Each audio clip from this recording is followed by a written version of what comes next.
Mucho antes de que los misiles cruzaran continentes y los bombarderos definieran el destino de las naciones, existía otra arma de largo alcance. Era el cañón ferroviario, un gigante de acero y vapor. Se movía por la tierra sobre vías estrechas. Todas las grandes potencias creían que estos cañones podían decidir la próxima guerra. No solo las veían como armas, también como símbolos de fuerza nacional y de ambición de ingeniería. Un cañón ferroviario era más que un cañón sobre rieles, era una máquina tan grande que la tierra debajo de él necesitaba refuerzo. Algunos cañones pesaban más de 100 vagones ferroviarios. Algunos tubos eran tan largos que se vencían por su propio peso y necesitaban brazos de apoyo para mantenerlos rectos. Las tripulaciones bromeaban que estos cañones no se apuntaban a blancos, sino a regiones enteras. Diseñar uno requería valor y un sentido de escala que la mayoría de los ingenieros no volvería a ver en su vida. La longitud del tubo debía calcularse hasta el milímetro. Un error en la compensación por temperatura podía desplazar el punto de impacto varios kilómetros. Los bloques de cierre eran tan pesados que tripulaciones enteras entrenaban durante semanas solo para moverlos con seguridad. En algunos modelos, el sistema de retroceso usaba cilindros hidroneumáticos del tamaño de pequeños silos. Estos cilindros eran tan potentes que podían levantar el cañón varios centímetros después de cada disparo. Mover un cañón ferroviario era un acontecimiento. El cañón tenía su propio tren, su propia tripulación, sus propios vagones de mantenimiento y vagones de municiones. Había que despejar las vías,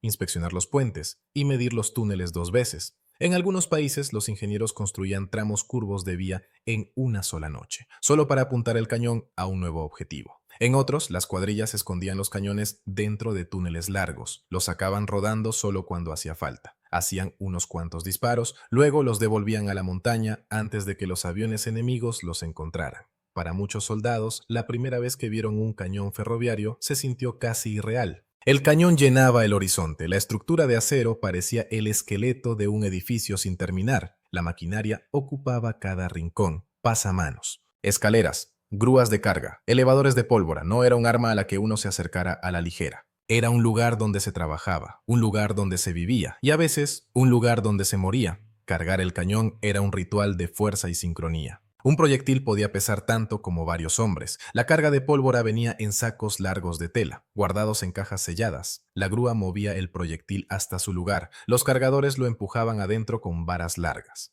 La recámara se cerró con un sonido metálico profundo que resonó a lo largo de las vías. Cada paso se revisó una y otra vez. Un solo error podía destruir a toda la tripulación. Cuando llegó el disparo, la tierra pareció detenerse por un latido.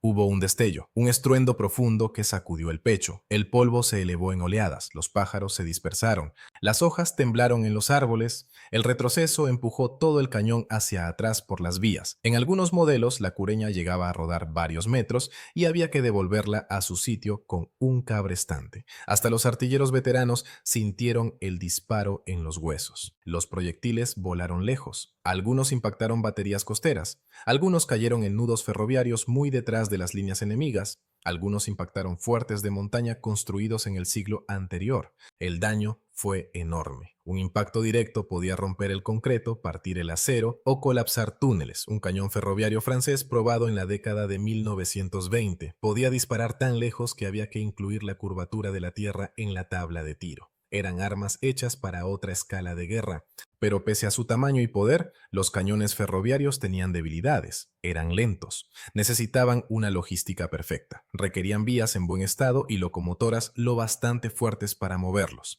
No podían escapar rápido.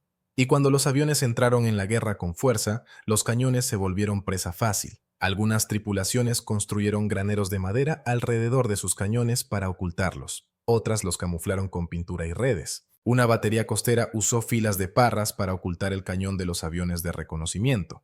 El truco funcionó durante meses. Aún así, los cañones fueron cazados. Los bombarderos los tomaron como blanco. Los cazas los ametrallaban. Cuando un cañón ferroviario abría fuego, dejaba nubes de polvo que marcaban su posición por millas. Las tripulaciones aprendieron a disparar solo unos cuantos disparos antes de moverse. Algunos disparaban desde dentro de túneles usando la ladera como protección natural. Otros enterraban los rieles bajo capas de sacos de arena para reducir la huella de la explosión. Cada tripulación se adaptó a su manera. La vida alrededor del cañón era dura. Las tripulaciones dormían cerca de las vías, a menudo bajo la cuna del cañón para calentarse. Comían en tiendas de campaña pequeñas. junto a los vagones de municiones. Combatían el óxido, la lluvia y el barro que les llegaba hasta la mitad de las botas. Cada mañana limpiaban y engrasaban la maquinaria, pintaban marcas de alineación sobre los rieles, así el cañón podía regresar a una posición de tiro conocida en segundos. Vivían en un mundo de acero y humo de pólvora, largas horas de espera entre disparos. El papel de los cañones ferroviarios cambió a lo largo de la guerra. En Europa Occidental golpearon defensas costeras y líneas de ferrocarril estratégicas. En Europa Oriental se usaron para romper fortificaciones y centros de abastecimiento.